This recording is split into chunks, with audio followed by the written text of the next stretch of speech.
सबसे पहले आप चैनल को सब्सक्राइब करिए, इसके बाद आप बेल आइकन को दबाइए। इसके बाद आप टेलीग्राम चैनल को ज़रूर ज्वाइन करिएगा। शिक्षक भर्ती से संबंधित सारी जानकारियाँ और महत्वपूर्ण गाइडेंस आपको यहाँ पर मिलता है। नमस्ते, आप सभी का स्वागत है आज की वीडियो में। आज हमारे साथ हैं वीरेंद्र धाकड़। इनके बारे में मैंने आपको पिछली वीडियो में भी बताया हुआ था, कैसे तैयारी करना है आपको चयन परीक्षा के लिए, उसके संबंध में आज हम बात करने वाले हैं। आप किसी भी एग्ज़ाम की तैयारी कर रहे हो, आपके लिए वीडियो बहुत ही ज़्यादा हेल्पफुल होने वाली है। वीरेंद्र जी ने वर्ग 3 परीक्षा पास करी है, वर्ग 2 वर्ग 1 भी पास करी, मतलब तीनों टेट ये क्वालिफाइड हैं और बहुत ही अच्छे अंकों के साथ उत्तीर्ण हैं। और एसएससी सीजीएल प्रीलिम्स भी क्वालिफाइड हैं। लगभग 10 से भी ज़्यादा एग्जाम इन्होंने क्वालिफाई कर रखे हैं। तो इनकी स्ट्रेटेजी आपको जब पता चलेगी तो आपको बहुत ही कुछ सीखने को मिलने वाला है। तो एक एक करके हम सारी चीज़ों पे बात करने वाले हैं। वीरेंद्र जी, आपका बहुत बहुत स्वागत है। धन्यवाद भाई। सक्सेस क्लासेस परिवार लगभग 50,000 से भी ज़्यादा का हो गया है। बहुत ही सारे विद्यार्थी जुड़े हुए हैं, इंटरव्यू की मांग करते हैं कि काफ़ी अच्छे लोगों को लेके आए जो अपनी रणनीति बिल्कुल जीरो से बताएं। तो अब आपका चौथे नंबर पे इंटरव्यू हो रहा है। इससे पहले मैं 3 ले चुका हूँ। तो वीरेंद्र जी की कहानी बहुत ही शानदार आपको लगेगी, बहुत ही मोटिवेशन मिलेगा। मोटिवेशन वाले क्वेश्चंस भी मैंने बहुत कुछ लिए हैं। कई बार आपका मन नहीं होता पढ़ने के लिए, कई बार अड़ोसी पड़ोसी ताना मारते हैं, ऐसा भी होता है। इंटरव्यू में ना संवाद ज़्यादा होगा। वीरेंद्र जी, ये मान लीजिए मैं एक विद्यार्थी हूँ, वीरेंद्र जी का सिलेक्शन हो गया है, वो अपनी रणनीति बताएंगे उन्होंने कैसे तैयारी करी है। इसी से आपको कुछ सीखना है। ये औपचारिकता नहीं होगी, यहाँ पे हम संवाद करेंगे। बिल्कुल। और कुछ गलतियां हो तो उसके लिए भाई सॉरी, क्योंकि वीरेंद्र जी भी पहली बार इंटरव्यू दे रहे हैं। मेरा जिंदगी का पहला इंटरव्यू रहेगा। हाँ, तो थोड़ा सा हेजिटेशन हो तो आप समझिएगा, क्योंकि आप भी तो इंटरव्यू देंगे ना मुझे। ठीक है वीरेंद्र जी, स्टार्ट करते हैं फिर। वीरेंद्र जी, आप सबसे पहले अपना परिचय दीजिए ताकि सभी दर्शक आपसे परिचित। बिल्कुल, जैसा कि आपने बताया, मेरा नाम वीरेंद्र धाकड़ है और मैं इस समय प्राथमिक शिक्षक में पदस्थ हूँ। और मेरी जो पूरी शिक्षा हुई वो गवर्नमेंट स्कूल, मेरे गांव में स्कूल है, 5वीं तक वहाँ पे हुई। उसके बाद में हाई सेकेंडरी जो एजुकेशन है वो तुलसी पार्क हुई। उसके बाद मैंने डीएलएड किया 2016 से 18 के बीच में, और साथ में मैंने बीएससी प्राइवेट किया था। और उसके बाद मैंने तैयारी पहले एसएससी की प्रिपरेशन की थी 2018 में। ठीक है। 2 महीने मैंने भोपाल में कोचिंग की। उसके बाद मैंने ऑनलाइन पढ़ाई की। लगभग 2 महीने आपने कोचिंग करी? बिल्कुल से बताया। हाँ, ऑफलाइन मैंने 2 महीने की है। उसके बाद मैंने सब ऑनलाइन पढ़ाई की है। सेल्फ जितनी मैंने सबसे पहले क्या किया, एसएससी की जो मोस्ट पॉपुलर बुक हैं उनको कलेक्ट किया। उसके बाद मैंने खुद प्रैक्टिस की और मैंने खुद से क्वेश्चन सोल्व कर स्टार्ट किए। और जो कुछ नहीं बन रहा तो मैंने यूट्यूब पे सर्च किया है। सेल्फ स्टडी के दम पे बहुत कुछ किया जा सकता है। यूट्यूब के माध्यम से बहुत ही सारा कंटेंट अवेलेबल है, बहुत सारी चीज़ें होती हैं। तो कई बार विद्यार्थी पूछते हैं कि आप थोड़ा बैकग्राउंड में और जाया करें, तो पूछते हैं 10th और 12th के परसेंटेज की स्कूल में ही कैसे थे, गवर्नमेंट स्कूल से पढ़े हैं, तो 10th में आपके परसेंटेज क्या होने थे? भले मैं गवर्नमेंट में रहा हूँ, लेकिन क्या है, बहुत अच्छे शिक्षक मिले हैं। हाँ। जिसके कारण मेरा बेसिक बहुत अच्छा रहा। बिल्कुल। भले हिंदी मीडियम से रहा हूँ, लेकिन फिर मेरी इंग्लिश भी ठीक ठाक है। हाँ। मैथ भी बहुत अच्छा है। हाँ। मेरे 10th में 89% है और 12th में 93% रहा। मतलब गवर्नमेंट से पढ़े हैं। और आप देख सकते हैं तीनों टेट क्वालिफाई कर रखा है। वर्ग 3 में 19वीं रैंक है पूरे मध्य प्रदेश में ओबीसी कैटेगरी से, ओवरऑल 42 रैंक है। और वर्ग 2 में भी गणित से आप देख रहे हैं कितना टफ पेपर आ रहा था, वहां पर 130 अंक इन्होंने प्राप्त किए हैं। और वर्ग 1 भी क्वालिफाइड हैं, हिंदी माध्यम का विद्यार्थी है, वर्ग 1 क्वालिफाई कर रहा है, वो भी इंग्लिश लिटरेचर से, वो भी नंबर आए हैं 98 मार्क्स। तो बहुत ही शानदार। मैं केवल टीचिंग को लेकर अभी आपको बता रहा हूँ, उन्होंने बहुत सारे एग्जाम्स क्वालिफाई कर रखे हैं। उनकी कहानी बहुत ही शानदार है। आप जब आगे देखेंगे, हमारे साथ जुड़ेंगे, तो बहुत कुछ आपको सीखने को मिलने वाला है। तो वीरेंद्र जी, आपका 10th में अच्छा रहा, 12th में अच्छा रहा। आपने फिर डाइट से मैंने डीएलएड किया था। डाइट राजस्थान से ही आपने किया? सॉरी, ये रायसेन में है डाइट, वहां से किया। बहुत बढ़िया। तो आज हम ना चयन परीक्षा पे ही बात करेंगे। आज की पूरी वीडियो फोकस्ड रहेगी अपनी सिलेक्शन टेस्ट पे जो एमपी में होते हैं। पात्रता परीक्षा तो क्वालिफाई आपने कर ली होगी। यदि आप वीडियो को देखेंगे तो पात्रता परीक्षा के बारे में भी आपको बहुत कुछ सीखने को मिल जाएगा, अदर स्टेट के बारे में भी सीखने को मिल जाएगा। उन्होंने केबीएस वगैरह भी दिए हैं, सेंट्रल के एग्जाम्स भी वो देते रहते हैं, तो बहुत ही अच्छा नॉलेज है। तो एक एक करके हम चीजों पे आएंगे। तो बीएन जी आप सबसे पहले ये बताइएगा कि जब हम शिक्षक भर्ती की बात करते हैं तो एक बुक सबसे पहले सामने आती है एनसीईआरटी। जी बिल्कुल। एनसीईआरटी की इंपॉर्टेंस क्या है आपके अकॉर्डिंग? देखिए, अगर शिक्षक भर्ती की बात करूं तो उसका जो पूरा सिलेबस होता है पूरा एनसीईआरटी बुक से कवर किया गया है। आप बिना एनसीईआरटी के उसको क्वालिफाई नहीं कर सकते। आपको एनसीईआरटी तो पढ़ना ही पड़ेगा। आपको 6 से लेके 10 तक की एनसीईआरटी बहुत अच्छे से पढ़ी होनी चाहिए, जब भी आपका वर्ग 2 क्वालिफाई हो सकता है और अच्छे नंबर से। हाँ, एनसीईआरटी अनिवार्य अनिवार्य पुस्तक है। आपको 6वीं से लेके 10वीं तक की एनसीईआरटी को घोर देना है। मतलब देखिए आप, मतलब बेसिक बहुत जरूरी होता है, क्योंकि आगे चल के आपको यही पुस्तकें तो पढ़ाना। क्योंकि अभी मैंने देखा वर्ग 2 की चयन परीक्षा का जो पेपर था पूरा बेसिक था, ऐसा नहीं था टफ था, लेकिन क्या बच्चों ने बेसिक कंप्लीट नहीं किया और क्या स्ट्रेटेजी होती है पेपर को अटेम्प्ट करने की वो नहीं पता। इस कारण से थोड़ा टाइम कम पड़ा बच्चों को, लेकिन ऐसा कुछ नहीं था कि टाइम भी कम पड़े और अटेम्प्ट ना कर पाओ, क्वेश्चन ना बने। लगभग 150 में से आपको 10 या 15 क्वेश्चन होंगे जो बहुत डिफिकल्ट होंगे, बाकी सब आसान क्वेश्चन थे। मतलब ठीक थे कि अटेम्प्ट किए जा सकते हैं, लेकिन भाई है ना, कई बार हमारा बेसिक ही अच्छा नहीं रहता तो हम उतना अच्छा नहीं कर पाते। तो एनसीईआरटी बुक्स आपके लिए बहुत जरूरी है। एनसीईआरटी तो आपको पढ़ना ही पड़ेगा। सबसे पहले टीचिंग में यदि कर रहे हो भाई तैयारी, तो आप एनसीईआरटी आपका कोई सा सब्जेक्ट हो, मैथ, इंग्लिश, एसएसटी, हिंदी, आपको एनसीईआरटी जरूर पढ़ना चाहिए। एनसीईआरटी आपके लिए बहुत ही आवश्यक हो जाएंगी। यहाँ पर एक एक करके हम बहुत सारे डाउट हैं वो भी पूछेंगे बीरेन जी से। सबसे पहले हम मैथ के पर आएंगे, फिर विज्ञान, सामाजिक विज्ञान, अन्य विषयों पर भी हम धीरे धीरे आएंगे। तो गणित, काफी सारे विद्यार्थी बोलते हैं गणित में हम बहुत कमजोर हैं, हमारा बेसिक अच्छा नहीं है, स्कूल में हमने अच्छे से पढ़ा नहीं है। ऐसे बहुत सारे डाउट आते हैं कि मतलब कैसे पढ़ें कि बेसिक से एडवांस तक जा सके। देखिए, ऐसा कुछ नहीं होता कि आपको मैथ नहीं आता तो आप उससे डरने लगे। मैं अपनी खुद की बिल्कुल मैं खुद की अपनी पर्सनल लाइफ बताता हूँ। मेरे एक दोस्त था, उसको भिन्न जोड़ना नहीं आता था। मैंने उसको भिन्न जोड़ना बताया, भिन्न से वो स्टार्ट किया और आज उसका ग्रुप डी में सिलेक्शन हो गया, एसएससी जीडी क्वालिफाई हो गया, पटवारी में बहुत अच्छे नंबर हैं। मतलब वो कंटिन्यू और इसमें अपनी शिक्षक भर्ती में भी 1 या 2 नंबर से रहा, वहाँ पे उसका सभी एग्जाम क्वालिफाई हैं। मतलब उसने देखो भिन्न से शुरुआत की थी और आज वो जाकर 3 4 एग्जाम निकाल चुका है। मेन चीज ये रही ना उनके साथ कि उन्होंने बेसिक पे ध्यान दिया। बिल्कुल बिल्कुल भाई, जब तक आप बेसिक को मजबूत नहीं करेंगे तो आप एडवांस बुक पढ़ के कर भी क्या लेंगे। बिल्कुल, मैंने उसे खुद पढ़ाया है।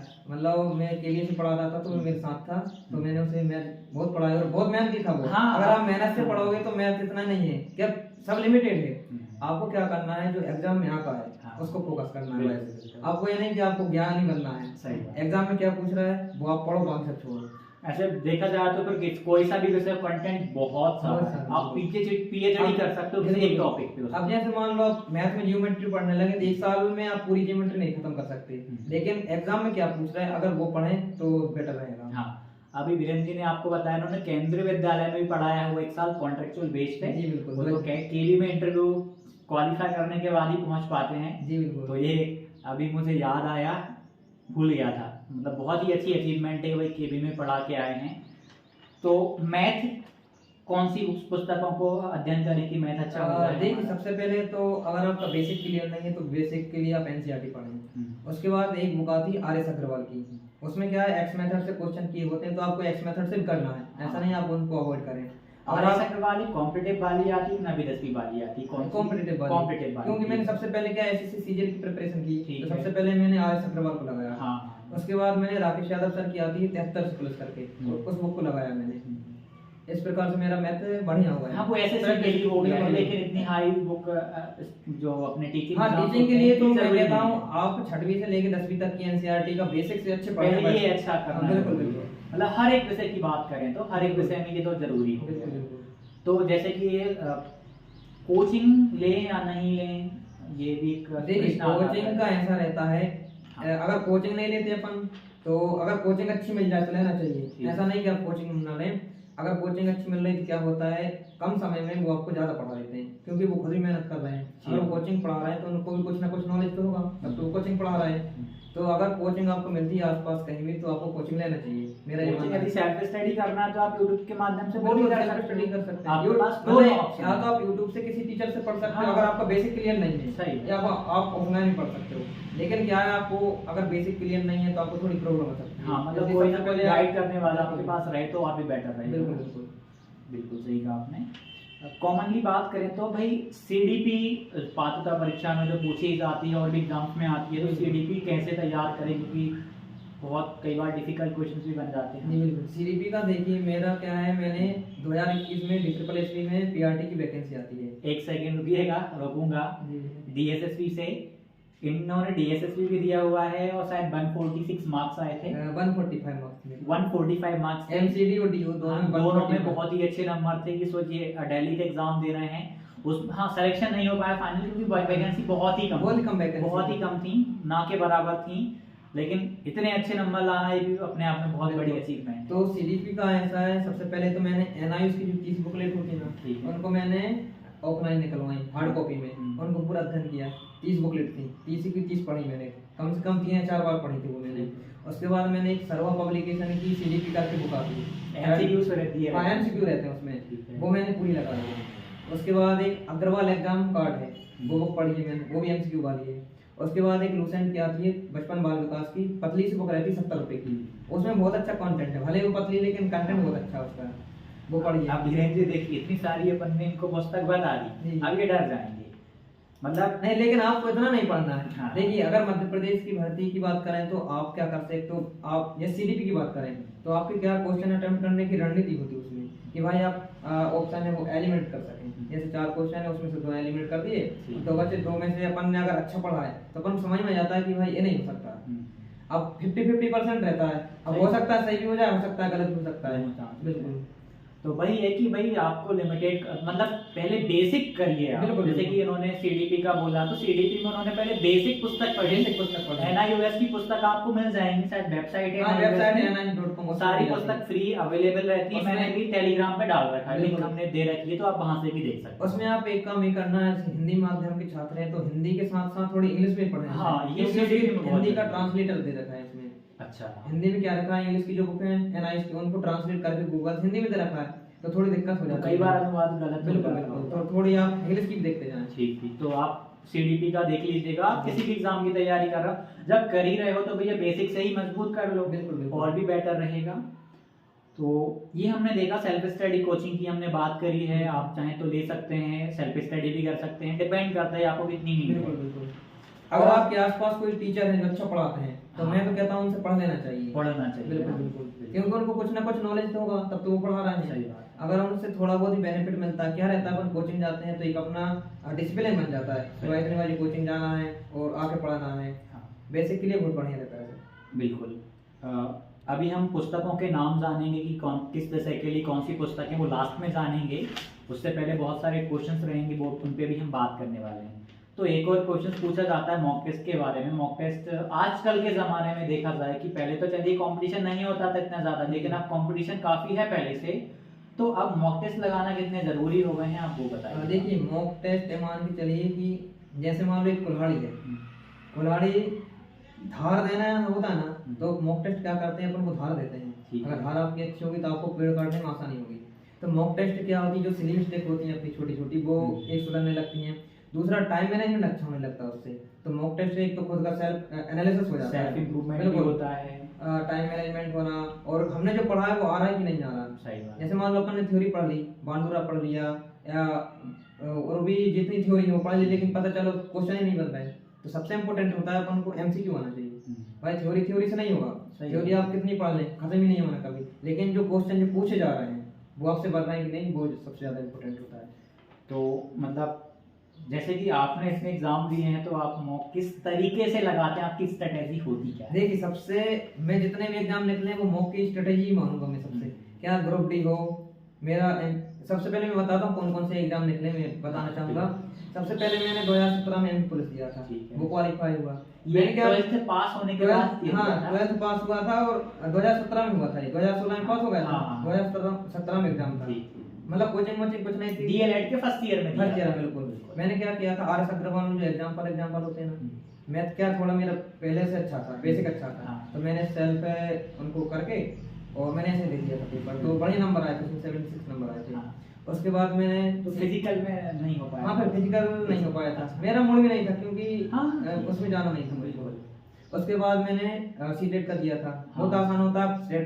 सीटेट के लिए क्या होता है, टेस्ट लगा है, सीटेट में तो क्वाल कितने नंबर थे आपके? उसमें 101 थे समथिंग मेरे। 101। हाँ, वो स्टार्टिंग में ही दिया था। बिल्कुल बिल्कुल, हाँ हाँ। उसके बाद मेरा 2020 में जल प्रेरी का मैंने डाला, क्या जॉब नहीं रहती जब तक सब डालते हैं। हाँ। जल प्रेरी जा चाहे भले ही अपन जाना ना हो कि भाई देखें तब तो निकलता ही नहीं निकलता एग्जाम। तो 2020 में जो लॉकडाउन लगा था शायद 2021 तब हुआ था वो एग्जाम, तो तब मैंने वो दिया, वो भी मेरा रिटर्न एग्जाम क्वालिफाई हो गया था, मैं फिजिकल देने नहीं गया था। ठीक है।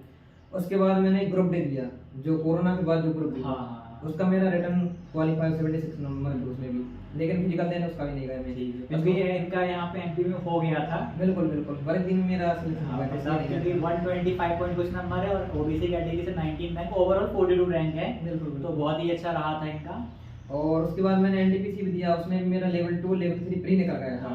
मेंस में क्या हुआ था, टाइपिंग नहीं निकली थी मुझसे, हाँ, लेकिन क्वालिफाई हो गया था एग्जाम मेरा। ठीक है। उसके बाद मैंने 2022 का एसएससी सीजीएल दिया, उसका प्री क्वालिफाई हो गया था, और तभी मेरी जो वर्किंग ज्वाइनिंग लेटर आ गया था। तो क्या हुआ, तब पढ़ाई में थोड़ा मन नहीं लगा था, क्या जब तक ज्वाइनिंग नहीं होती जब तक थोड़ा बिल्कुल बिल्कुल, तो फिर मेंस अच्छा नहीं गया था मेरा, मेंस नहीं हो पाया। तो लगभग 8 से 10 एग्जाम मेरे क्वालिफाई। अभी भी कंटिन्यूअसली तैयारी में लगे हुए हैं वो, जब तक इस एग्जाम का सोचा है वहां तक नहीं पहुंचाएंगे तब तक रुकेंगे नहीं। बिल्कुल। और साथ ही साथ ये जिनके क्लासमेट्स जो भी स्टूडेंट्स होते हैं, साथ वाले सहपाठी होते हैं, उनको पढ़ाते भी रहते हैं, कंपटीशन का भी पढ़ा देते हैं कई बार ये, क्योंकि उन्होंने कॉम्पिटिटिव का अच्छे से पढ़ा हुआ है तो बहुत ही बढ़िया करवा देते हैं ये उनका भी। तो ये सारी चीज़ें हमने जानी हैं। अब हम कुछ मोटिवेशन डिमोटिवेशन वाले स्ट्रेटजी वाले क्वेश्चंस पे बात करेंगे। इंटरव्यू को आगे बढ़ाते हैं और जो बहुत ही महत्वपूर्ण प्रश्न हैं और अक्सर बार बार पूछे जाते हैं उन पे बात करेंगे, क्योंकि जब हम गवर्नमेंट जॉब की तैयारी करते हैं इतना डिमोटिवेशन होता है, इतने ताने आते हैं, इतनी परेशानियां आती हैं। एक गवर्नमेंट, भाई हमने भी तैयारी करी है, आप भी कर रहे हैं, वीरेंद्र जी ने भी करी है, सब ने समस्याएं झेली हैं, कैसे उनसे निपटना है उन पे बात करेंगे। डरना बिल्कुल नहीं है, जब तक सिलेक्शन नहीं हो जाता तब तक लगे रहना है। एक क्वेश्चन बार बार पूछा जाता है कि कई बार जब एग्जाम नहीं निकल रहे होते हैं तो लोगों ने कहा होगा कि कब निकलेगा एग्जाम, तो आपने इस सिचुएशन को कैसे हैंडल किया होगा? देखिए, अगर आपकी मेहनत में ईमानदारी है तो आपका एग्जाम कोई ना कोई सा निकलेगा, जरूर निकलेगा। कोई ना कोई सा तो जरूर निकलेगा। जब भी कोई आपसे बोले तो कुछ मत बोलो भाई, उनको रिजल्ट पता चल ही जाएगा, जब अपन सिलेक्शन हो जाएगा तो उनको पता चल ही जाएगा, कहने की कोई जरूरत ही नहीं है। शांत तुम रहो, किसी से कुछ नहीं कहना, अपनी तैयारी में लगे रहो और पढ़ते रहो, मेरा इतना ही कहना है। कई बार मैं तो उनको सभी को बताता हूँ कि अपनी तैयारी की चीजों को छुपा लो। बिल्कुल, मतलब उनसे नहीं जिनके साथ आप तैयारी कर रहे हो, आपका कोई सहपाठी है तो आप उसको बताइए बराबर कि हम ऐसे तैयारी कर रहे हैं, लेकिन जो दुनियादारी है उससे तो आप छुपा सकते हैं। बिल्कुल, वैसे कोई मतलब मत रखिए। हाँ, आपकी तैयारी आपको करना है, आपको पता है मेरा एग्जाम निकलना है, आपको विश्वास है कि भाई मैं तैयारी कर रहा हूँ, मेहनत कर रहा हूँ, तो मेरा एग्जाम जरूर निकलेगा, ये आपके अंदर विश्वास होना चाहिए। थोड़ा सा समय लग सकता है, समय लग सकता है, लेकिन अगर आपने मेहनत की है तो सफलता जरूर मिलेगी। सही। तो वही है, थोड़ा सा आप इन चीज़ों को समझिएगा, ये चीज़ें हैंडल की जा सकती हैं, बिल्कुल, इतनी बड़ी बात नहीं है। अब कई बार मेरे साथ भी ऐसा होता है, मैं खुद पूछ रहा हूँ, किताब उठाता हूँ तो पढ़ने का मन नहीं होता, क्या करूँ मैं? देखिए, ये तो प्रॉब्लम सभी के साथ होती है। अगर सभी पढ़ते तो सभी आज जॉब से लग जाते, सभी IAS IPS बन जाते, सभी के साथ प्रॉब्लम होती है, पढ़ने में किसी का मन नहीं लगता। लेकिन क्या, जब हमारा एक एम होता है, गोल होता है कि भाई मुझे अचीव करना है, तो मान लो एक दिन मन नहीं लगता तो कोई दिक्कत नहीं, आप क्रिकेट खेल सकते हैं, घूमने जा सकते हैं, कहीं घूमने जा सकते हैं। लेकिन दूसरे दिन से आपको फुल प्लानिंग करना है कि मुझे फुल डेडिकेटेड होके मुझे एग्जाम क्रैक करना किसी हालत में, तो आप मतलब ये डिनाई नहीं कर सकते कि भाई मैं पढ़ूंगा। आप ये सोचिए कि आपकी किताबों से अच्छी दोस्त कुछ नहीं हो सकती भाई, आप पढ़ जाओगे, सिलेक्शन ले लोगे, सक्सेस हो जाओगे। वरना ऐसी बातें तो चलती रहेंगी, भाई मेरा मन नहीं लग रहा, मूड नहीं है, कल से पढ़ूंगा, 1 तारीख से पढ़ूंगा, रविवार से पढ़ूंगा, तो 6 बजे से पढ़ूंगा। ये चीजें कभी आपके साथ में हुई? बिल्कुल सभी के साथ बिल्कुल होता है, बिल्कुल होता है, तो सभी के साथ होना, जो तैयारी कर रहा है सभी के साथ ये चीजें बिल्कुल होती हैं। इस टाइमिंग का बहुत होता है, जैसे मान लो मैंने प्लानिंग बनाई कि कल से 6 बजे से पढ़ना है, पता चला 6:05 हो गया, दिमाग खराब हो गया, अरे 5 मिनट लेट हो गया, कल से पढ़ेंगे। अब कल उठे 5 साढ़े 5 बजे उठे, अरे यार 5:30 बजे का, जल्दी जल्दी मुंह हाथ धो फ्रेश होते हैं, पता चला 6 बजे, हाँ आज भी बैठ गया 6 बजे, पढ़ने मन लग रहा है, और कल ऐसे लेट हुआ, अरे यार आज लेट हुआ है। तो ऐसा नहीं करना है, जब टाइम मिले जब पढ़ो। लेकिन मैंने भी गलती की है कि टाइम निकल जाता था, फिर मन नहीं लगता यार आज का मैंने प्लान की थी 6 से 7 पढ़ना, 7 से 8 पढ़ना है, ठीक है। टाइम निकल गया, मन नहीं लग रहा। लेकिन आप कोई नहीं करना, टाइम निकल गया कोई दिक्कत नहीं, जब टाइम है जब आप पढ़ो। और एक और प्रश्न बार बार पूछा जाता है कि जैसे कि कितने समय तक तैयारी करें, 6 महीने, 1 साल, 2 साल की हमारी गवर्नमेंट जॉब लगता है? देखिए तैयारी का ऐसा कुछ नहीं, अगर आप ईमानदारी से तैयारी कर लें तो 1 साल में कोई भी तैयारी की जा सकती है। 1 साल आप फुल डेडिकेटेड होके एक एग्जाम को पकड़ें कि मुझे ये तैयारी करना है, और आप उसका पूरा सिलेबस कंप्लीट करें। जैसे ही आपका सिलेबस कंप्लीट होता है फिर आप टेस्ट लगाना स्टार्ट कर दें। जब तक आपका सिलेबस कंप्लीट नहीं होता, जब तक आप ये नहीं कर सकते 6 महीने में हो जाएगी, ये साल भर में हो जाएगी, जब तक कंप्लीट नहीं होता जब तक आप पढ़ें। मतलब एक बार सिलेबस को तो बहुत ही अच्छे से मतलब सरसरी निगाह से एक बार तो कंप्लीट होना चाहिए अच्छे से, ऊपर हाँ। ऊपर बिल्कुल। मतलब ये कई बार मैंने देखा है, सच में मैंने फेस किया है, काफी लोगों को देखा है, जब एग्जाम का नोटिफिकेशन आ जाता है ना, जब से पढ़ने तब पागलों की तरह पढ़ते हैं, सच बताऊं तो। मतलब सब कुछ भूल भाल के तैयार, अच्छी बात है उस टाइम पे पढ़ते हैं, लेकिन जरूरी नहीं कि उस टाइम पे उनका निकल ही जाए। अब हो सकता है कि आपके बेसिक मजबूत रहे हो, आप पहले से किसी एग्जाम की तैयारी करते आ रहे हो, तो वो चीजें आपको तब हेल्प कर जाएंगी। जैसे कई बार जैसे मान लीजिए किसी परीक्षा में फेल हो जाते हैं, तो वो कहीं ना कहीं फायदा कर गया ना, हो गया। देखिए नोटिफिकेशन आने के बाद पढ़ाई किसकी होती है, जिसकी पहले से तैयारी हो। आप ये सोचें कि 2 महीने में मेरा एग्जाम निकल जाएगा, कभी नहीं निकलना। हाँ आपका पहले से बेसिक कंप्लीट हो, या आपने कभी किसी एग्जाम की तैयारी कर दी, तब आपका 2 या 3 महीने में तैयारी हो सकती है। उसके ऐसा नहीं हो सकता कि भाई आपने 12th किया, 3 महीने पढ़ाई की और एग्जाम निकल जाए, ऐसा नहीं हो सकता। एक बात और आपको बता दूं मैं कि उन्होंने हकीकत बता दी है कि भाई एग्जाम ना 2-3 महीने में नहीं निकल पाएगा। उनका खुद का बताऊं तो वर्ग 3 उन्होंने कम से कम 30 दिन पढ़ा होगा मुश्किल से, 20 या 25 दिन का मुझे याद है। हाँ वो ऐसा था, मैं तुम्हें बताऊं, मैं दिमाग में हुआ था अपना एग्जाम, डीएसएसबी की मैं तैयारी कर रहा था। देखिएगा, हाँ मैं डीएसएसबी की फुल फोकस्ड होकर तैयारी कर रहा था। मुझे लगा था कि मैं डीएसएसबी की ले लूंगा एक दो। हाँ। तो मैं क्या मैंने सीडीपी बहुत पढ़ी, मैंने आपको पहले बता दिया कि 2-3 बुकलेट पढ़ी है। एग्जाम अग्रवाल एग्जाम कार्ड की बुकलेट लगाई है, एमसीक्यू लगाई, सर्व पब्लिकेशन लगाया, लूसेंट की बुक पढ़ी है। तो मैंने सीडीपी बहुत ज्यादा पढ़ी थी, और तभी आ गया था अपना वर्ग 3 का कि मार्च में एग्जाम होना, और मार्च में ये एग्जाम था डीएसएसबी के। अब मुझे कंफ्यूजन हुआ कि मुझे मतलब क्या फोकस मतलब करूं, कि वर्ग 3 लूं या फिर डीएसएसबी। तो मैंने डिसाइड किया कि मैं डीएसएसबी करूंगा। लेकिन क्या हुआ, मेरा एग्जाम इसका जो वर्ग 3 का 19 मार्च को था, डीएसएसबी डीओ का मेरा 23 मार्च को था, और एमसीडी का 28 मार्च को था। मैंने कहा बढ़िया, ये भी दे देंगे वो भी दे देंगे।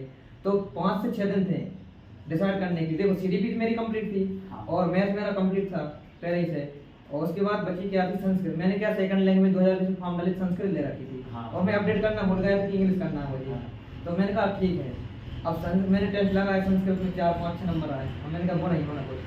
तो क्या किया मैंने, छोटे छोटे टॉपिक जैसे संधि समास देख ली, धातु देख ली, मैंने कहा पैसेज भी आना, उससे कवर हो जाएगा। तो उस हिसाब से मैंने करी, डीएसएसबी की तैयारी थी, और वर्ग 3 में हो गया, और अच्छी रैंक के साथ हुआ। हाँ भाई है ना, हम भाई किसी किसी एग्जाम में फेल हो जाते हैं, उसकी तैयारी आपकी बर्बाद नहीं जाती। बिल्कुल। अब जैसे डीएसएसबी मेरा नहीं हुआ तो कोई दिक्कत नहीं, वो तैयारी मुझे वर्ग 3 में काम करके, और इतनी अच्छी तैयारी मतलब काम करी कि रैंक लग गई। सही बात, उन्होंने हकीकत बता दी कि भैया 1 महीने में नहीं निकला, पुरानी तैयारी उसके दम पे निकला। बिल्कुल बिल्कुल। अभी वर्ग 2 का पेपर दिया, 130 नंबर आए हैं। अब मैं ये नहीं कह सकता कि मैंने एक भी दिन नहीं पढ़ा। अब मैं बताऊं, जब से मेरा इसमें सिलेक्शन हुआ अगस्त सितंबर से, मैंने किताब नहीं उठाई। अबे मैं ये नहीं कह सकता कि बिना पढ़े में चला गया था और 130 आ गया। क्या मेरी पुरानी तैयारी थी एसएससी सीजीएल की, तो उसने मेरी हेल्प करी। ऐसा नहीं है कि अरे उसने तो पढ़ाई नहीं था उसकी 130 आ गया, मेरी बस सकते हैं। इंग्लिश में भी बहुत अच्छे 98 मार्क्स आए। हाँ वर्ग 1 इंग्लिश का मैं बताऊं, मैंने लिटरेचर बिल्कुल नहीं पढ़ा। हाँ जो उसमें पैसेज आते हैं, ग्रामर आती है, उसके बाद एंटोनिम सिनोनिम्स आते हैं, वो सीजीएल में मैंने अच्छे तरीके से पढ़ रखे हैं। तो उसी के बेस पे मेरा वर्ग 1 का इंग्लिश का भी हो गया। अभी वो एमएससी सॉरी एमए कर रहे हैं लिटरेचर से, भी रनिंग है। हाँ मेरा बीएड बहुत से चल रहा है, और एमए भी चल रहा है महर्षि कॉलेज में। अच्छा। तो मतलब ये है कि आपकी तैयारी बर्बाद नहीं जाएगी, आप कंटिन्यू। वो तो कहीं ना कहीं आपकी तैयारी यूजफुल हो जाती है। कितने घंटे पढ़ें फॉर श्योर सिलेक्शन की हो ही जाए सिलेक्शन? देखिए सिलेक्शन के लिए घंटे आप बनाओगे तो ये मान के चलो सिलेक्शन रुक सकता है। कैसे रुक सकता है, जैसे मान लो आपने बनाया कि आज मंडे है, मुझे 6 घंटे पढ़ना है, आप पढ़ नहीं पाए, तो आपको क्या लगेगा, यार मैं तो पढ़ ही नहीं पाता, 6 घंटे नहीं पढ़ पाया। तो आप क्या करें, छोटे छोटे टारगेट बनाएं, कि मुझे आज मैथ का परसेंटेज चैप्टर पढ़ना है, परसेंटेज खत्म कर दिया। इंग्लिश का मुझे नाउन पढ़ना है तो नाउन पढ़ दिया। ऐसे छोटे छोटे टॉपिक और छोटे छोटे टारगेट बना के पढ़ाई करें, घंटों से मत पढ़ें।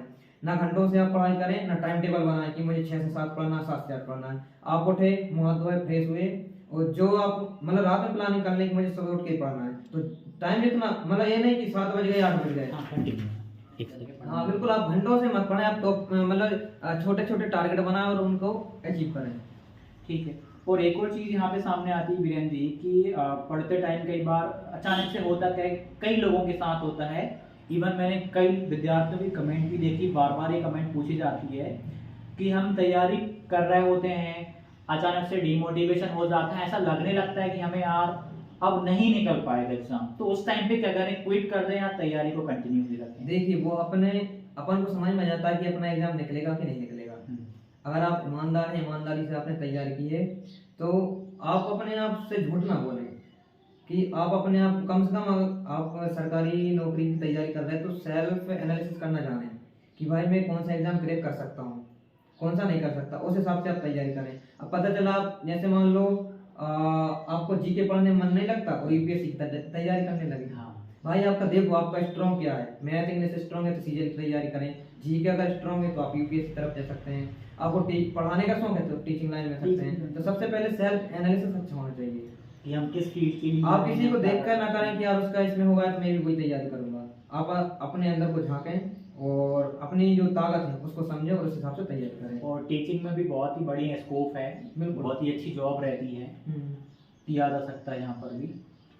और अब देखो भाई, टीचिंग में आजकल कंपटीशन ज़्यादा हो रहा है, ये भी मतलब अब आजकल क्योंकि देखिए पात्रता परीक्षा, फिर चयन परीक्षा का देना, बहुत सारी प्रक्रियाओं से गुजरना पड़ता है।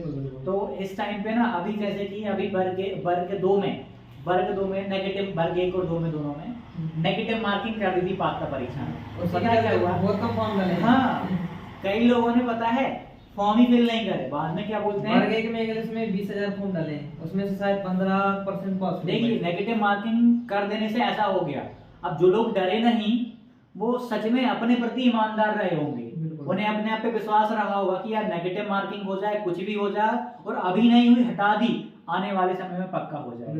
कंपटीशन थोड़ा भाई भीड़ को हटाना पड़ेगा, तो कुछ नई चीजें उन्हें लानी पड़ेगी, तो इन चीजों से डरना नहीं है कि क्या हो रहा है, कंपटीशन जा रहा है, कंपटीशन पहले भी था, आज भी है, आने वाले समय में भी रहेगा और बढ़ता ही जा रहा है, डिपेंड करेगा आपकी तैयारी पे। मान लीजिए आपकी तैयारी अच्छी है तो भला ही कंपटीशन कितना ही बढ़ जाए, आपका सिलेक्शन होगा। सही बात, 100% सिलेक्शन होगा आपका।